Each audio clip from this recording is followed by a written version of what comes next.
Luke Humphries, for me, he's too nice. He is the first real threat to threaten those 16 world titles that you've got. Yes. Do you think he is legitimately... If it can be done, of course it can. And Littler's going to turn into that. He's the man to stop. He's just going to rock up there, mate. I'm the man to beat. He's not going to be nervous. He's going to be confident. It's his stage. You say, Taylor, I had 20 quid on you. I said, I lost 500 grand, never mind 20 quid. Someone's going to throw a dart at a double for £1 million. I'm probably worth 100 million, probably. You know, with everything what goes on in these days.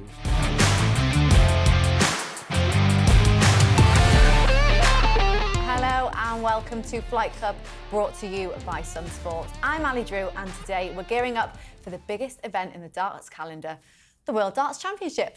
And joining me are two men who know the stage better than almost anyone. The 16-time world champion, Phil Taylor, and former world champion, Mark Webster. Welcome both, great to have you here. Thank you.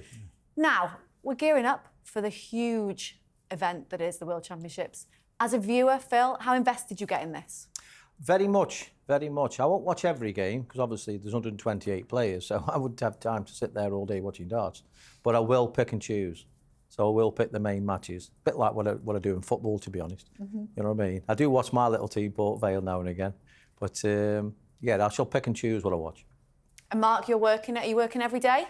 Not every day. I'm having a couple of days off, but yeah, you know, you get really invested when you work on it. And obviously, I'm looking forward to the turnover of players. I think they've extended the field by 32 more players this year, some new faces, some decent prize money as well, really good prize money. So it'll be a brilliant 20 days for sure. Yeah, and in terms of what everyone is looking forward to the most, people are talking about Luke v Luke. Luke Littler against Luke Humphries. That's what people are wanting to see. In terms of being the favourite going into a tournament, you'll know this all too well. Is that pressure going into a tournament, being seen as the favourite? I was okay with it when I was playing. It was all to do with my practice. If I practiced and dedicated, then I wasn't nervous. The only time I was ever nervous was when I didn't do the dedication, thinking, well, Phil, you've got to get... Because I used to have a lot of media, I did, so I didn't really have a lot of time to practice. And so I had to get past that first round. That was the main objective, to get past the first round, and then you'd have a few days off where you could get your rest in and get practicing again then. That was my forte, and I never worried about who I played, because I didn't know who I was playing the next round. I didn't want to know. So if I'm playing Mark Webster first round, if I beat him, I didn't want to know who I'm playing until I won. And I'll say, right, who have I got next? And then get ready for that person then. Because people always say, play the board. I think that's ridiculous. You know what I mean? If you get in the ring with Mike Tyson at his best, you wouldn't say, just play the ring, would you? You know you're going to get a good hiding. So I always prepared properly for each player and always give them the ultimate respect. Don't walk in there thinking, oh, I'll win him and I'll beat him. Some players used to say to me, oh, I've got him first round, I've always beat him, I beat him easy. And I've got him next round, I'll get him next round, I'll see you in the semis. And then we're never there. Yeah. So just take each round, just beat the person in front of you, that's the secret. And Mark, Luke v Luke, it is what people are talking about, it's what people are excited about as well. Yeah, look, it's not guaranteed to happen. There's a lot of games, a lot of darts to be thrown before then, but it's rightly talked about because they're the two main players, aren't they? The world number 1 and 2. They contested the Grand Prix final in Leicester in October. They contested the Grand Slam final. It's them two that the players need to stop. And yeah, it's an exciting tournament, but all the pressure is on them two, particularly Luke Littler. He's the defending champion. First night as well, getting things going. Admitting to being really nervy last year, but yeah, the hype is rightly around them too. Leading up to a tournament, what makes it sort of different from the rest? So say you end up winning the tournament, would you have had a feeling before the tournament that you were playing well, that you had a feeling that it was going to go well? Is there a different sort of sense? I knew. I'd start getting myself ready about August, mentally wise. Wow, I'm thinking about the World Championship. So every time I did a bit of practicing, I was practicing from August onwards. So I was getting ready up there, because you've got to get that. That's your biggest muscle in your body, that one. It isn't for me, mine's the smallest one. But getting yourself ready early doors is the main thing. So you've got to get your mindset right. So your practicing then gets better and better as you go on. And then it's about getting your rest in as well, because a lot of people over-practice. They do too much. Because obviously there's £1 million on the table this year, so everybody's going to be doing 5-6 hours a day. It's too much. Because during you've got 3 weeks, you've got to play well for 3 weeks now. So try and judge it so you get yourself ready, and you're fit and healthy, and your eyes are not tired. You know what I mean? It's like being on a computer all day if you're practicing that hard. So what I used to do is small and often. So I'd do 20 minutes practice, have an hour off, 20 minutes. I've had 2 hours off, 20 minutes. So you're practicing all day. So you're actually like on your feet all day and you're building your stamina back up. So that's one thing I used to do. Always scoring. Didn't really practice a lot on doubles because my theory was if you can hit a treble that big, I've got no problems hitting something twice the size, and that was always in the back of my mind. And you said rest the eyes. I suppose like the singers Don't go in tired. Don't never go in tired. Don't they? Yeah. Yeah, if you go in tired, not feeling right, it's look. Everything Phil said there, I was guilty of doing the opposite. I admit it. I did too much of the World Championship and didn't do enough. Instead of just having a balance all year, you think, right, the World Championship's the one. Let's practice big, have a good World Championship. It'll kickstart you next year. I was really guilty of just over preparing for the World Championship. It paid off me a couple of times, but yeah, it was interesting to hear Phil there, just little and often. I didn't do that. That's probably where I went wrong a little bit.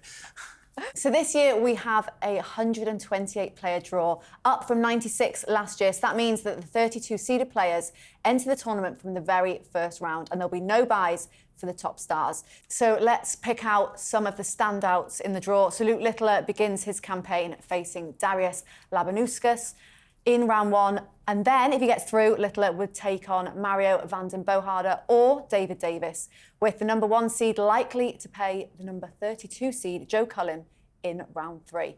Luke Humphries has Ted Ebbets and could face Nathan Aspinall in round 4. 21-year-old Bo Greaves is preparing for her second appearance at the Worlds after making her debut in 2023. Other standout first-round ties include the 28th seed and the 2023 winner Michael Smith taking on Lisa Ashton. Two-time world champion Peter Wright takes on Noah Lynn van Leuven.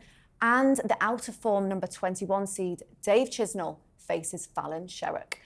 So of the ones that we picked out there, which ones are exciting you? Which ones do you think are interesting? The ones we're exciting mainly first round is Bo Greaves and Fallon Sherrock. Fallon's been coming up to Stoke where I live and she's practicing with Jake Jones. And she's been doing 4 or 5 hours a day. And that's a lot of practice for Fallon, trust me. So she says, I want to win this one. She knows Dave's form isn't that high.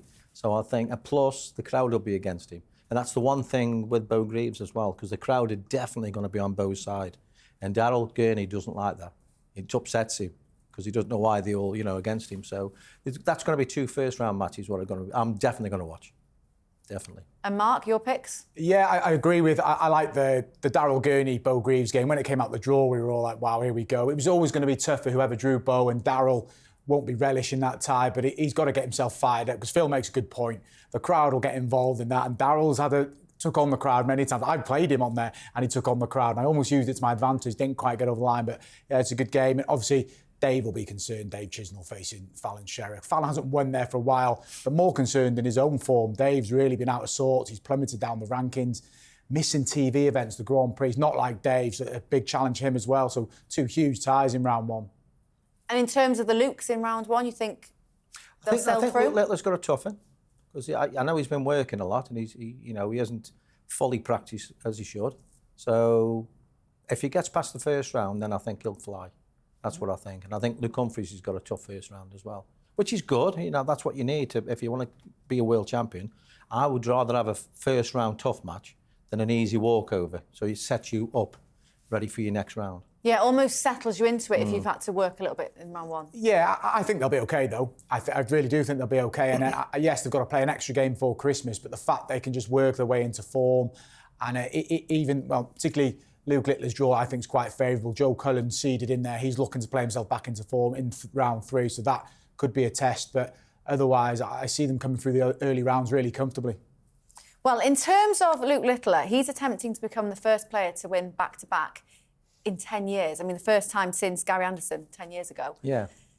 In terms of doing that, I mean, Phil, you know too well about doing that. What kind of extra pressure and other things does that bring? Because he's having to defend his title. It's now an extra pressure on top of him just getting through. Not really. It's no different than if you weren't world champion. Sometimes not being world champion takes the pressure off you a little bit. But when you're world champion, obviously you're going in there fighting. You've done everything right. If you prepare properly, you've got no nerves. You know you can beat these people. And so that's what Luke's got to do. He's got to go in there knowing that he can win. And he is. I mean, I was with him last week in Finland and he's so confident. You know what I mean? I said, you're not taking the practice board with you. He's going down to London and some rented house. And I said, you're not having a practice board? He went, no. He sat in a room, he never threw a dart all night, went on, cold, hit 10 180s and had 110 average. It's like, this is crazy. I'd never do that. But that's his ability. He really is that natural. He's brilliant. Do you think at such a young age he's feeling the pressure? I don't. He said he was nervous last year, but not so much pressure when he played his opening round. But I agree with Phil. Special players just think they're going to win every event. So why is it any different to defending another title? He's going to go up there, rock up there. Don't forget, he's got brilliant memories. He's lost one match on that stage, and that was his world final a couple of years ago as Luke Humphries, and that was a brilliant performance.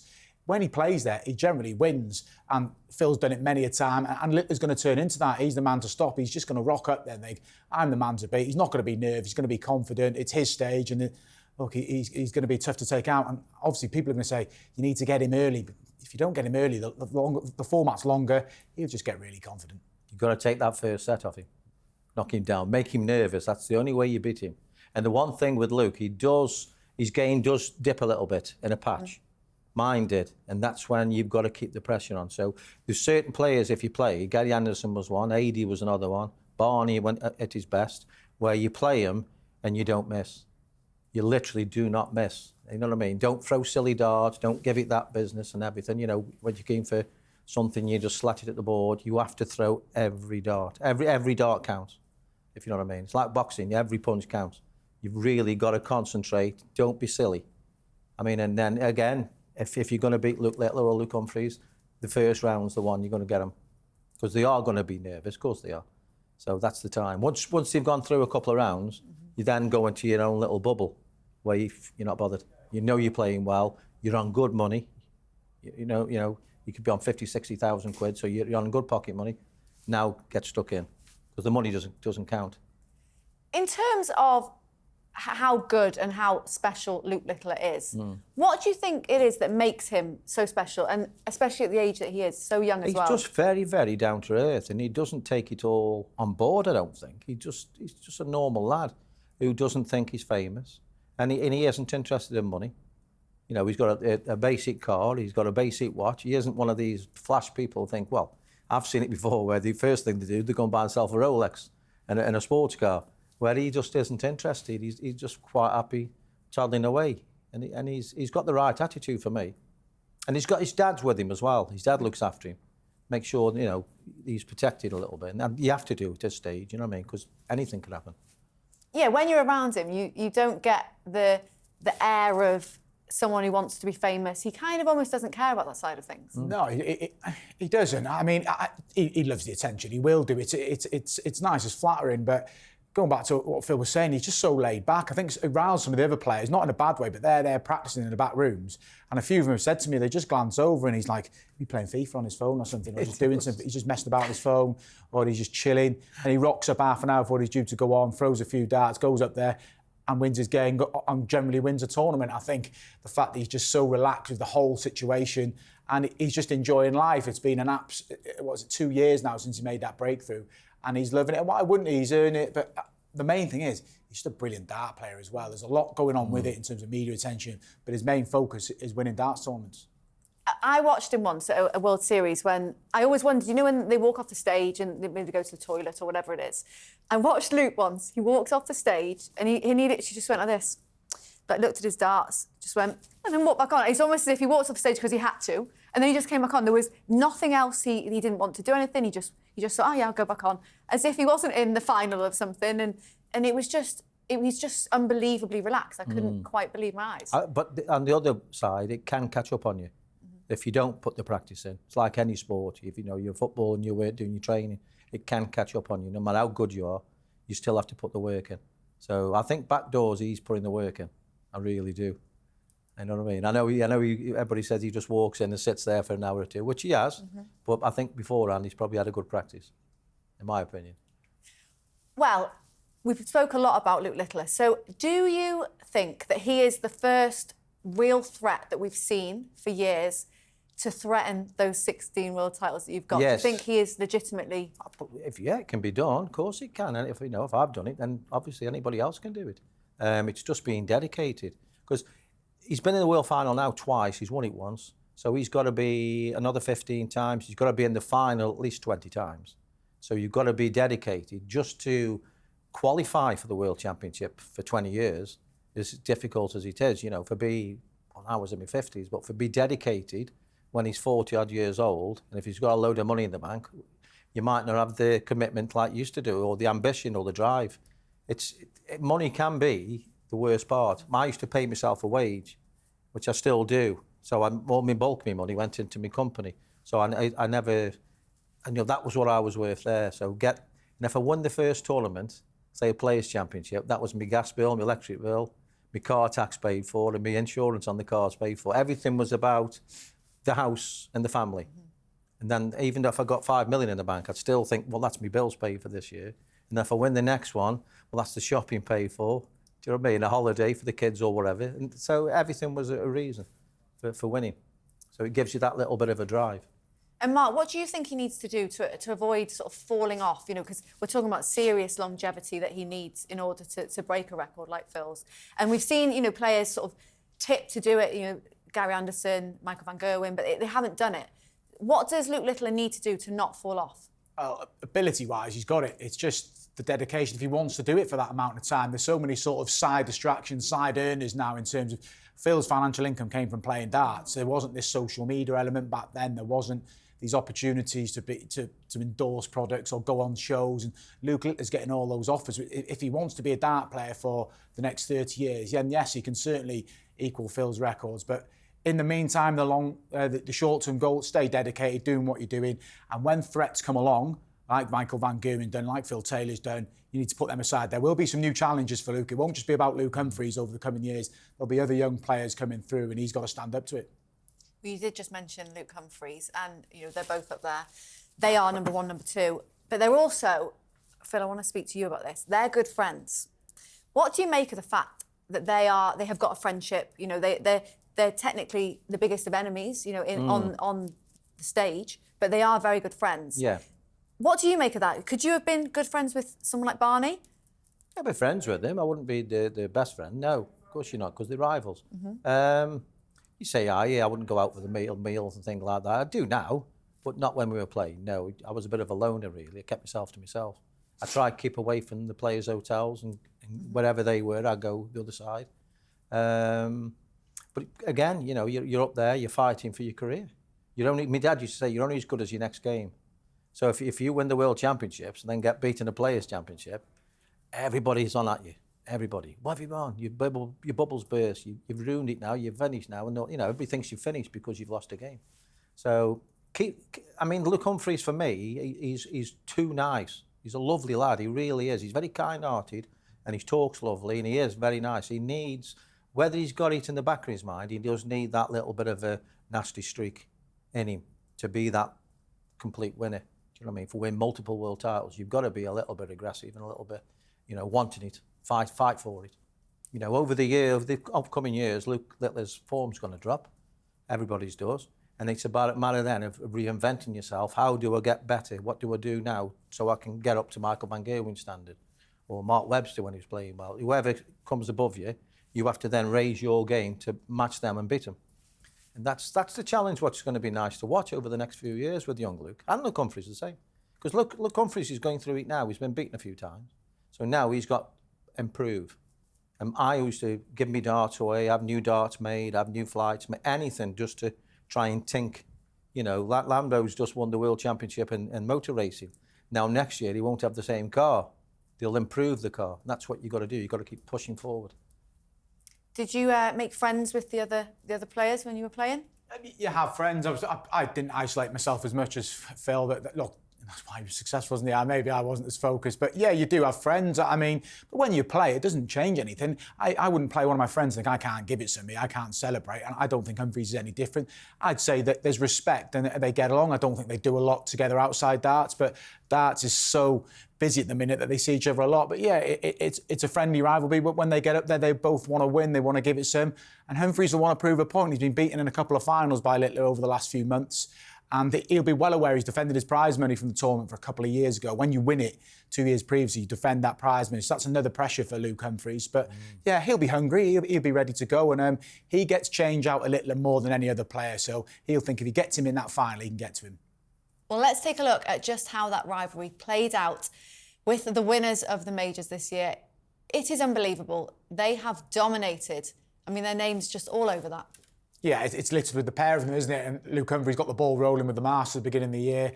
And he won the Premier League for the first time. But from then, it's really been about Littler. And he's talked about sort of ticking boxes, getting the match play, done that, getting the Grand Prix one, he'd done that, defending the Grand Slam, then the Players' Championship finals. He's been dominant. The only abnormality in there was Gerwyn van Veen in the European Championships, but it's always been about them two the last couple of years, and particularly this year.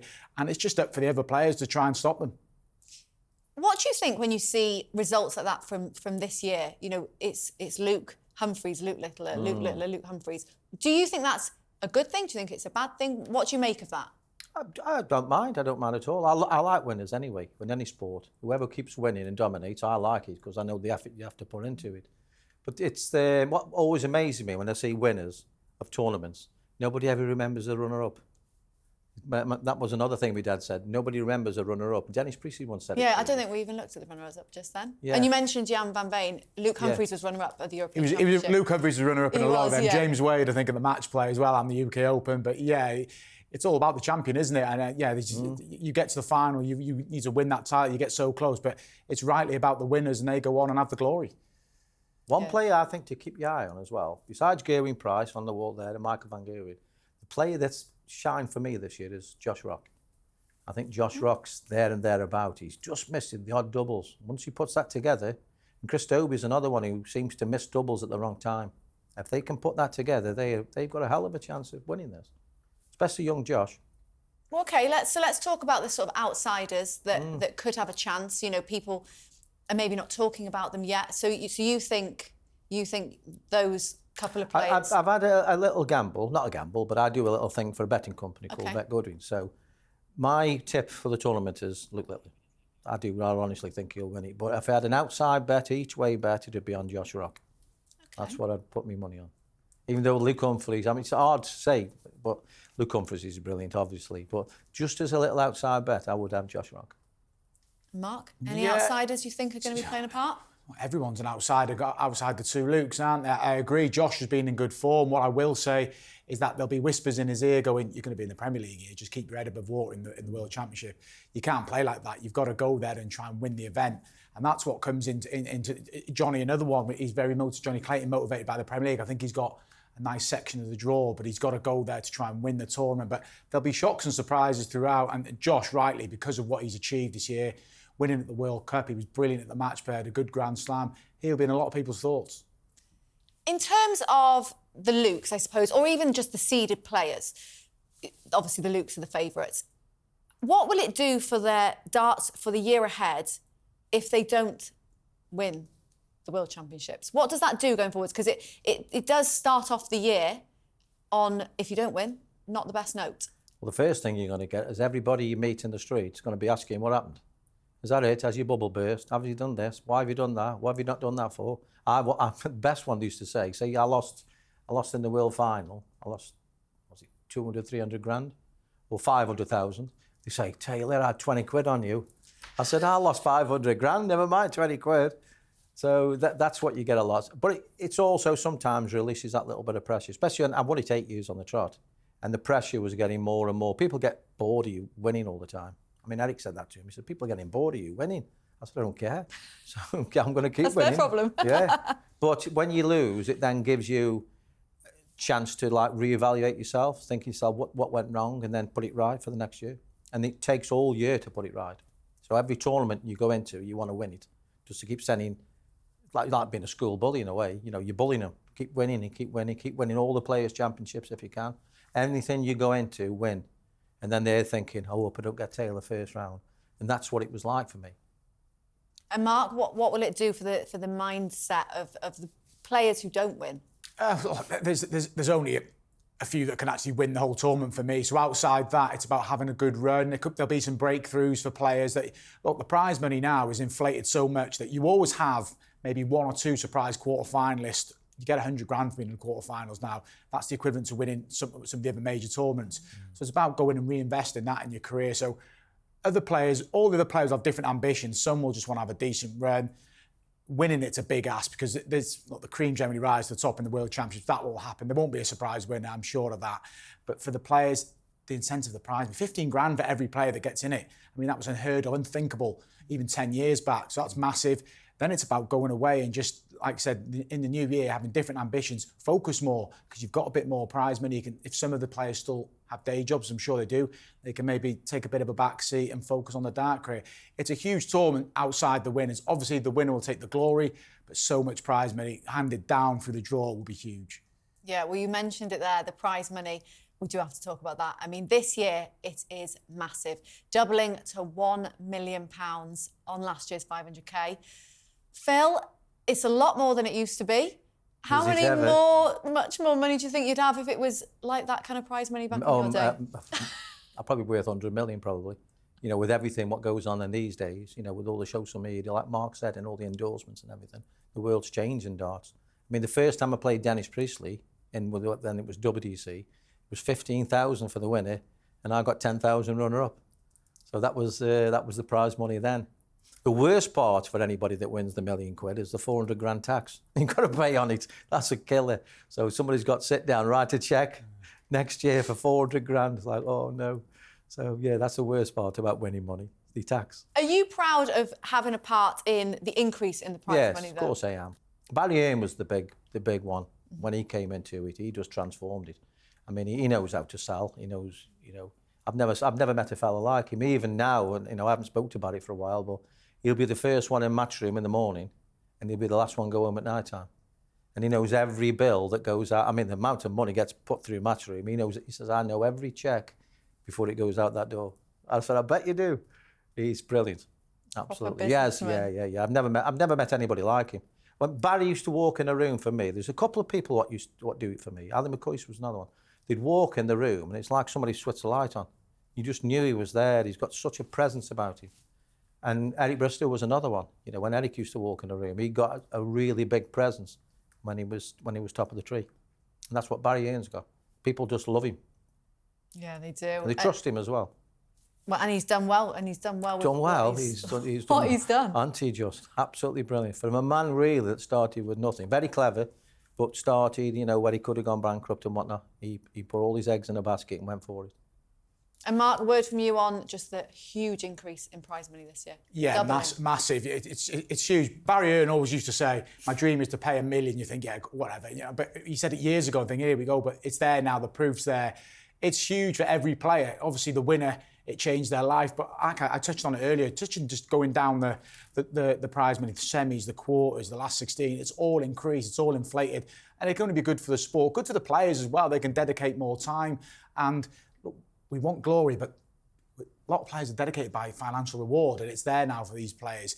It's massive, 128 players. The first tournament, Phil touched on 24 players. So there's a massive increase in terms of the talent that's going to be there.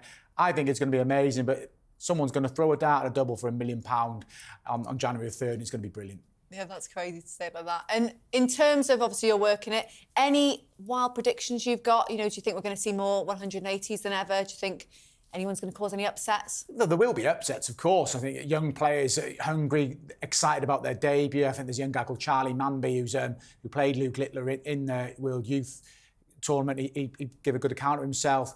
But I think, yeah, the 180 hitting will obviously increase because there's more players, there's more matches, there'll be excitement. I'm sure there'll be some 9 darters as well. They're happening so often. It's every week on the Pro Tour now. There's huge reward for that. It's going to be a brilliant tournament. It's going to be fitting with all the new players and the fact that someone's going to win £1 million. So I think it'll be pretty decent. Yeah, well, and Phil, what is the sort of one thing that maybe the viewers don't understand about these tournaments and the players and what people go through? What is something what people don't understand, the general public, is you don't just turn up. It's all the effort that goes into it. Not just the dart players, it's also your families. I mean, it's over Christmas, so they're going to miss the family's Christmas. You know, I've never really had a Christmas for 30 years because I wasn't bothered. I'd have my Christmas when I got back home, but you do miss your family during Christmas. So most players will play the first round and try and get back home if they can, depending on when they got to get back for the next round. But it's people think you're just there, you know what I mean? Especially when you're playing abroad, like Australia, New Zealand, where you got jet lag and things like that. You know, that's the hardest part. What's up with you? Why didn't you play? Well, I was shattered. you know what I mean? I've been sat on an airplane for 28 hours, and so it's hard. That's the only thing I would say the general public don't realise, that you've got to put the effort in. I mean, Luke Littler is a one-off. I've never known anybody. I'm sure he practices, but he just says, I don't know. I don't put the effort in now. He says, I don't need to. He surely does, surely. He must do. He must practice in his sleep then or something. I don't know how he does it. We do have to mention as well the fans that turn out to Ali Pali. I mean, it is incredible. The atmosphere, I mean, the tickets sell out months and months and months in advance. And it is just like nothing I've ever experienced before. It's ridiculous the way the tickets go now. And all you hear is people on social, I couldn't get one even though I've applied early. And I think there's rumours of increasing the capacity next year. That's yet to be confirmed, but it needs to happen because it's so popular. Extra days this year and they're still sold out like that. There's afternoon, evening sessions constantly. It's getting hugely popular. It's part of Christmas. It's huge, the coverage. And yeah, like I said, it's good for the players and it's fitting. Like I keep going on, but someone's going to win £1 million. But the fans play their part. They get involved. They can sometimes have their influence on matches. We touched on it earlier. They pick their favourites and they run with it. But it's all part of it and the players have to deal with it.